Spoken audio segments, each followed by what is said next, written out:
Hey everyone, happy Halloween and welcome back to NV Gaming. I'm Nick. I'm Vic. Today we're going to take a look at, of course, a Halloween type game, Abomination. It is a 2 to 4 player game. It's by Dan Blanchett. It is also published by Plaidhead Games. Vic's going to teach this one. We'll be back with our thoughts and review after that. All right, we are set up here for a game of Abomination, the Heir of Frankenstein. And we will start the game. Players are going to be randomly dealt, or you can choose to choose your player that you're going to play the game with. And everybody's got their own special ability. They have a life story on the back if you're interested in reading what their background is. But they will have different starting positions sometimes, or different abilities in different phases. So take note of that and remember to take advantage of those bonuses because everybody gets their own special perk.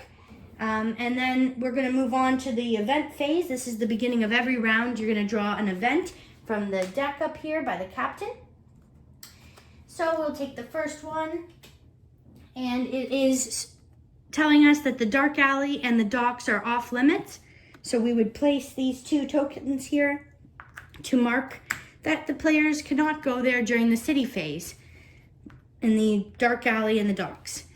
Another interesting thing about the event card we drew is that it has an execution symbol marked in red at the bottom right.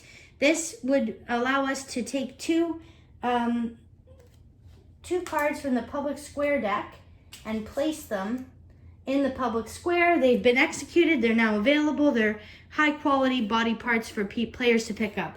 So you can see these cards here, pretty gruesome, had their heads cut off, and there's some body parts at the bottom. If there's ever a cost for these cards, they're going to be in the top left, but the public square doesn't usually charge you beyond the cost to go to the square. And then you can have the body parts, or you can choose to gain the reward, the expertise reward from the cards. Different cards have different things that they provide, so just take a look at that and you'll know the cost of it and what you're going to gain. Another thing about the event is if we had drawn a card with a lightning bolt, like this one, that would mean that our Leyden jars are immediately charged. And these are these guys here. We would flip them if they're on your player board to the electrified side. We don't have any right now, so that doesn't really apply, and we're not on that event. Next, we would move on to the city phase, where players are going to take turns placing their meeples in Paris or on their lab space, resolving each location as you go. So on the board right away, we can see there are spots that you can obtain materials to build your monster. These are body parts.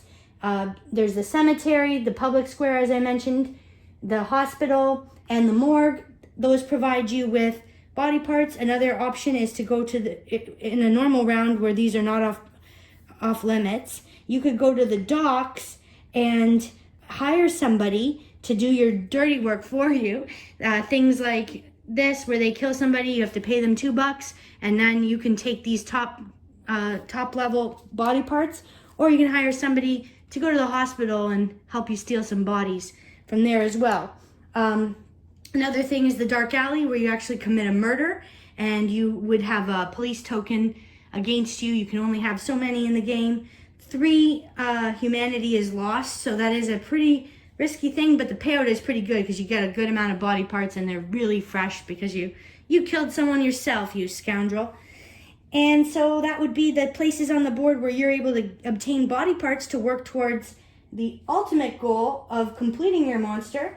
And next, you are also able to take actions on your own player board. So each player has their own board. They have spots they can go to. One thing you'll notice, and this is the same on the city board, is that the big darker spot is for your bigger meeple. Each player is going to start with 1 big scientist and 2 assistant.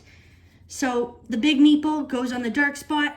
The spot that has both available means that either your scientist or your little assistant can go to that spot. And that's consistent throughout the player boards and the city of Paris worker placement spots. Once each player has used all their meeples up, they're going to go to the lab phase, where players actually work simultaneously in their labs to start by building a monster part. How do you do that? Well, the game gives you a handy reference card for everybody to refer to. Now, depending on the gauge of where your expertise is, you need to have a minimum satisfied before these parts can be made, and you need these particular materials.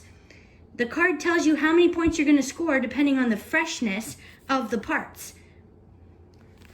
But I will go back really quick to the city phase that I forgot to mention the other parts of the board.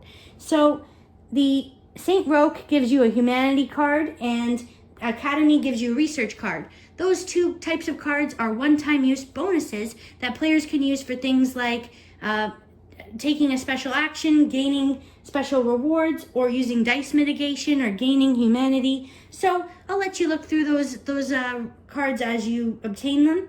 And as cards are discarded, they're actually placed at the bottom of the deck. So they do cycle through eventually, depending on how many players you play. But you will see things like, for instance, the research card. When you play it, you're going to gain the $2 reward. If you keep it till the lab phase, you can use it to help with your dice. But once it is used, it is discarded. So they are one-time use cards. They can be saved or used immediately upon acquiring them, depending on what the card says. In the city phase, there's also a market. This market allows you to take your preserved body parts that are placed on your board. You would normally take anything that's in advanced decomposition. You can choose to allocate to these spots. There is a limit of cubes that can be placed in these spots depicted at the bottom, so you can never exceed the number at the bottom. But for the market phase, you're looking at your preserved organs and your bones. So you can sell your bones, sell your preserved organs and muscles, or you can buy Leyden jars, which is a key item required to make your monster alive. You're going to need those. And if you really like the body parts that you acquired, but you're not quite ready, you can always get some ice to preserve. And the ice will melt as the round progresses to eventually going away. So you do get to keep the ice for about 2 rounds, and then they go away. And they just hold your body parts in the refrigerator for a bit till you're ready to use them. So going back to the lab phase, building a monster part, as I mentioned, in the starter monster part, you would just refer to this. There are animal parts that are available on the board at the slaughterhouse at the top. So if you ever use an animal part, you will lose the mentioned victory points for using them, but they are a wild that counts for all types of body parts. There is a spot as well to take the first player on the city phase that you can do. But going back to the lab phase, this is the card you'd refer to build a monster part. Once you build a part, you can take any of the muscle sides of these body parts. So if you did a head, that's what it looks like. But there are also torsos, arms, and legs for you to place. That is how you would start a body part. If you're already in later rounds and you already have those muscly parts and you need to start completing them, you would refer to the other side of the card and adhere to the requirements of expertise in order to complete body parts and provide the materials that are being asked for according to the card. Once again, you're scored based on the quality of the parts that you used. So anything in advanced decomposition, level 4, 3, or 2, they're not going to score you as high. One thing to mention, in both cases with starting or completing a monster part, if you use even one of these lesser quality parts, it does take down the entire value. So you can't, even if I had used all but one level 1 and I used one level 2, it would be considered a level 2 body part. So something to keep in mind when you're going to build a part, and that's sort of why you would want to use those ice cubes to preserve. So next thing you can do is to throw the switch. If you had charged Leyden jars, so that means your jars are on the charged side, you could roll dice equivalent to 2 dice per jar charged. And if you have enough expertise, you actually get to use these blue dice, which have less bad effects than these simple basic gray dice. So it comes with expertise to have that upgrade. But if I imagine that I was using 2 charged Leyden jars, I would get 2 of these dice. And you'll see that you can either lose humanity or damage body parts. Once a part has 3 damage on it, it is actually either destroyed if it was only started. If it's completed, it's reverted back to its muscly side. So it is something that can happen. This eyeball means it's alive, which is a bonus at the end of the game. If you can keep your body parts alive and not damage them and lose them, it will be scored for you at the end of the game. Finally, we have preserving materials. So this is just the end of the round. In the lab phase, you're going to move your materials, if you choose, down to the preservation side. This spot is where you put your ice, and your Leyden jars go over here. Your body on this spot. And you would reset everything. So everything would be discarded. You'd remove these tokens that block you, and you would just reset the board out. Even if somebody hadn't gone there, you would just put new cards out for every section. The academy, the hospital, public square would go away for anything that wasn't used. It doesn't come out unless an execution token is present on the event card.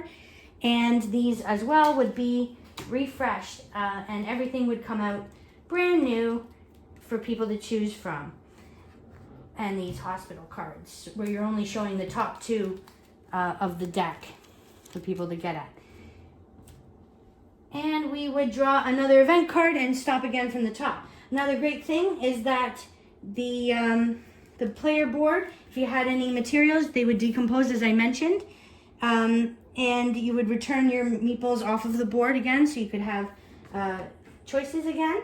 And advance the captain one space. So the game is going to end when somebody completes a monster and has all parts alive. So that means all of their organs have been turned to the skin side from the muscly side. This is an arm, for instance. And all of them have these alive tokens placed on them. So once the first player does that, the game ends immediately. If the player does not do that, you do go 12 rounds. And when you hit the skull on this event round tracker, that is when the game ends immediately.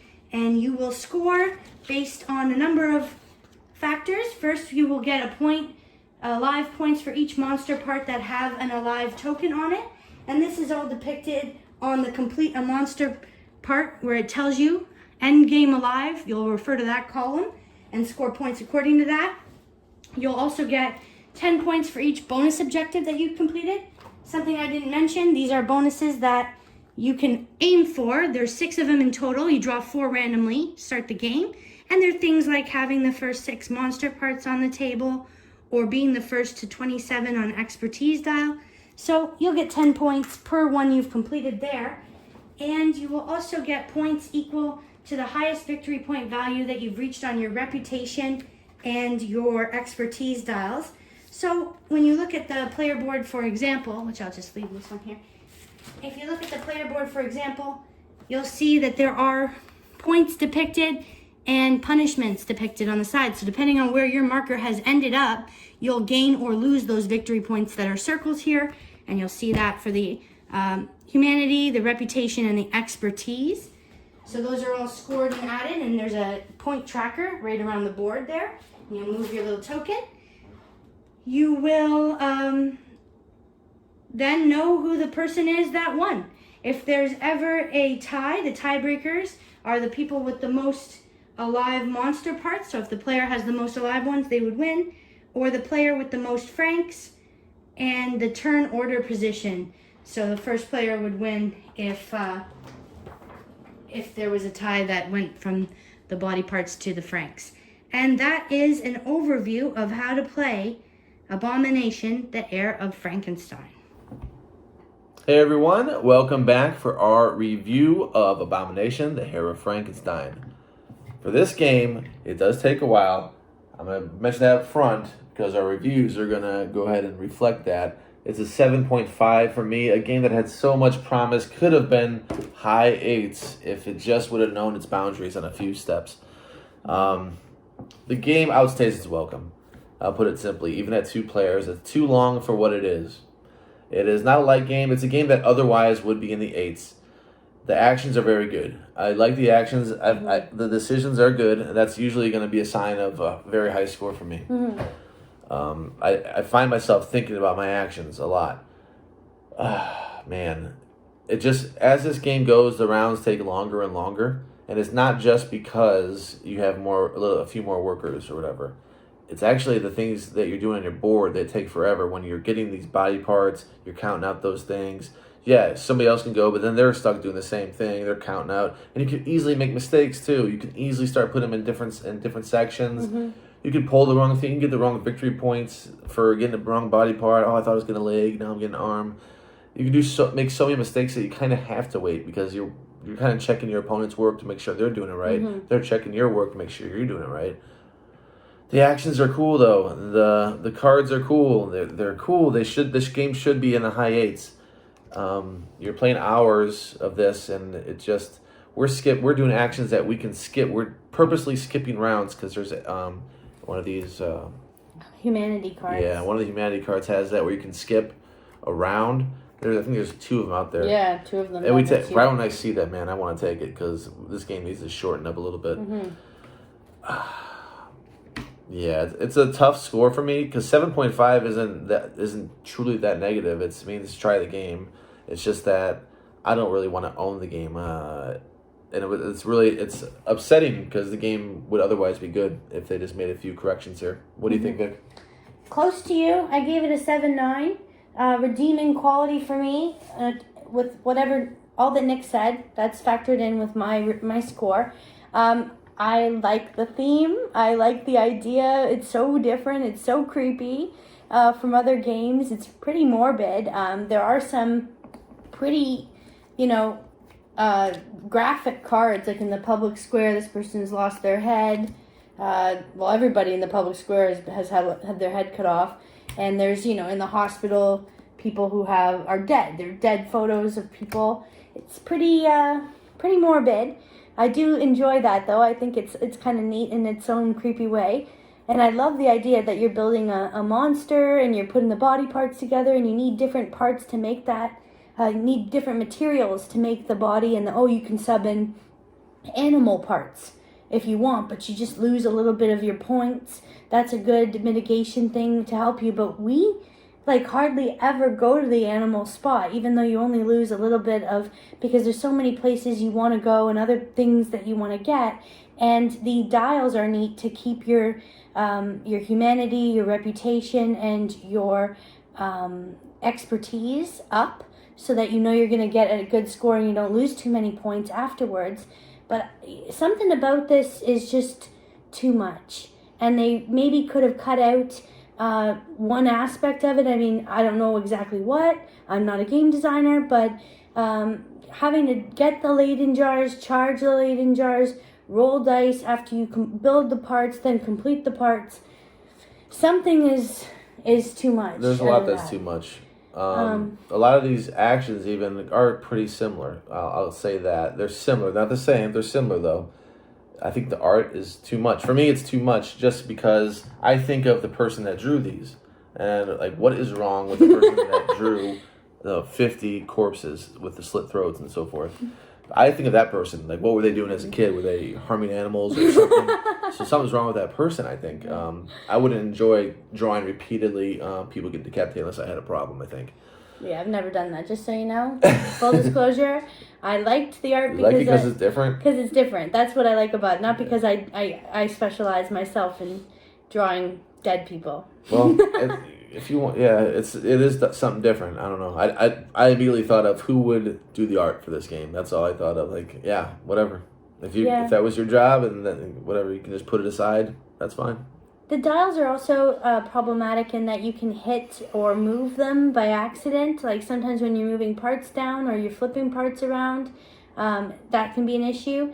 And the rule book had some moments in it where we weren't even clear, and despite reading the section over and over again about how many uses you have of the humanity and research cards when it came to the dice mitigation, because it just mentions it at the bottom as if it's not a one-time use. Yeah, we had to look it up to make sure the designer said it's a one-time use, even the dice mitigation portion. Yeah, so that confusion, that prolonged our very first game of constantly looking at the rule book. Encounters as well, where you're just a little bit confused about who's the person who this is going to act on. Okay, the first person chooses. Yeah.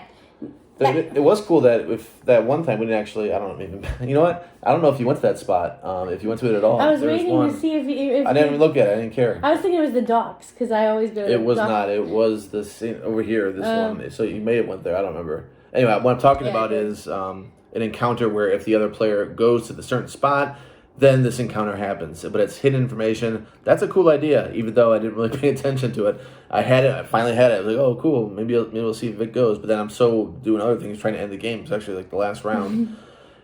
Another complaint. Second game I ever played, I maxed out all the levers over here, the measures, and I don't know. I feel like the game at that point. What do I want to do?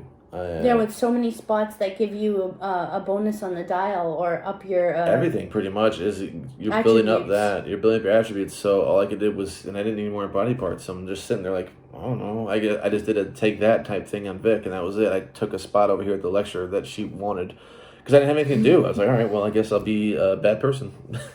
Yeah, I think that there's just too much to think about and that it needs to take a step back maybe because even remembering the encounter and then also my ability, I spent a good chunk of the game, maybe 4 or 5 rounds, not doing what my ability called for, and that was really harmful for me, and that's a me problem. That's not a game problem. But if you've watched some of our other reviews, we don't really do well with having to remember all these different conditions. I mean, I don't want to speak for this guy, but for me, I don't do well remember this. Oh, but then when you do this, you also get this.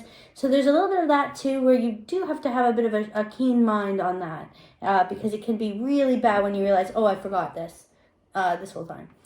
But overall, try the game out. Yep. Maybe have a game night. But geez, maybe more Two than players. 2 players, you're gonna have trouble. You're gonna be there for 10 hours. I could really think that maybe 8, because after you teach the game to new players and then you actually go through the game and answer questions. We spent at least 3 hours playing tonight when we played it. Yeah, It was 3 hours, and we skipped. Well, I built my guy up, so we got to end the 11th round. We skipped 2 rounds because of the cards. Yeah. So we had another 45 minutes to go still if we didn't do any of that. If we kept all the rounds. And we were going pretty quick. Yes, Nobody we were was going sitting pretty there quick. with AP, analysis paralysis. Nope. We were going We through were just them. playing. And It's 12 rounds, and it gets longer every round you're in it. So decide for yourself if that's something you want to sign up for. I know some Sounds great. I know some people will want to play games sometimes that do take longer. And that leads to my question. In the comment section below, let us know the game that you've played that's the longest game, that has the longest amount of time that it takes to complete the game, and what the player count was that you played it at. Colonists. Yeah. Twilight Imperium. Yeah, those games. Like this video, and please do subscribe to our channel. This week for Halloween, we'll be having a new creepy, spooky game published every day, and we'd like you to check out our channel. Don't hold us on that, because I don't know. We'll do a few more. We're going to do a few more. Maybe not every day. I exaggerated. We have a lot of time that we have to spend making these things. So, yeah, do subscribe, though. If you want to see more reviews and you are into Halloween-themed games, then check it out. See you guys. Bye.